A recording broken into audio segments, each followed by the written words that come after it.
when the familiar chatter of the city faded into a distant hum, and the soft whisperings of nature surrounded us, I felt alive again.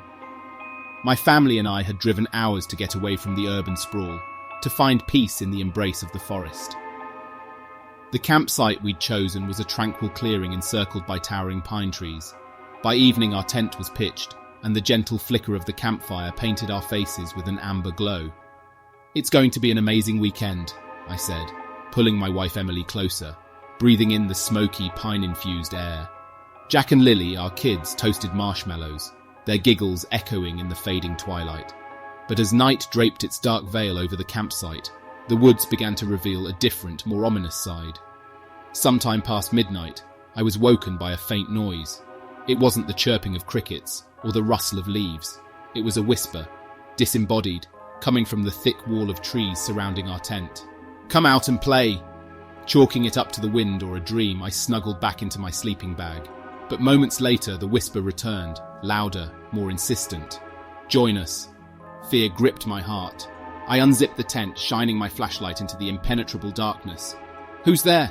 My voice wavered, betraying my fear. Silence. Then, a soft, mocking laughter echoed from the woods. Startled, I quickly zipped up the tent. Emily stirred beside me. "What's wrong?" she murmured, rubbing her eyes.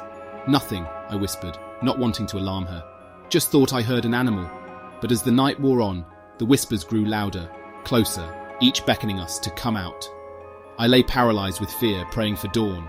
Morning couldn't come soon enough. The first rays of sunlight pierced the canopy, casting the campsite in a warm golden hue. The horrors of the night seemed distant, almost laughable. We decided to take a hike after breakfast. The forest was breathtaking, with sunlight filtering through the trees and birdsong filling the air. But as we ventured deeper, the atmosphere grew heavy, the trees seeming to close in on us. Our laughter and chatter faded, replaced by an unsettling stillness. And then Jack froze. His finger pointed to a tree. There, carved into its bark, were the words, "Join us."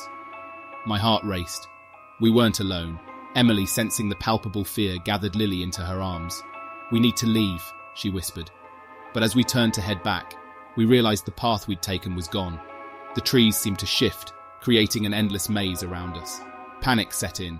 The children, sensing our fear, clung to us.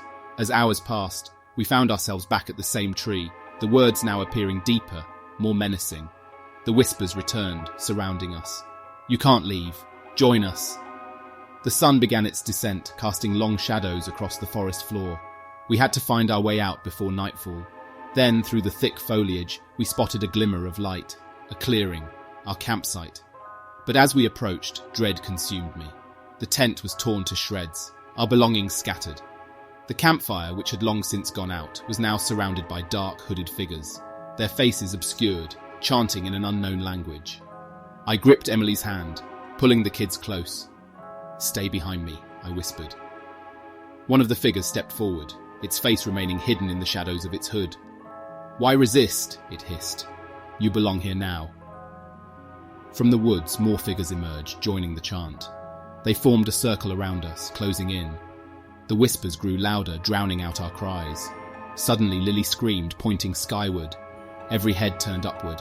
A blinding light shone down from above, illuminating the entire clearing. The hooded figures shrieked, recoiling from the light. And just as quickly as it had appeared, the light vanished. The figures were gone, and we were alone in the clearing, the remnants of our campsite around us. Heart pounding, I looked at my family, all of us in shock. What was that light? Who were those figures? And what did they want with us? Before we could gather our thoughts, a deep rumbling erupted from the ground. The earth shook beneath our feet. The once tranquil forest was now alive with movement and noise. As the trembling intensified, a massive fissure tore through the clearing, widening and swallowing everything in its path. We ran, but the ground beneath us crumbled.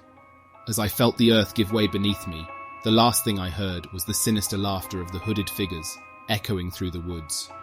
And then, darkness.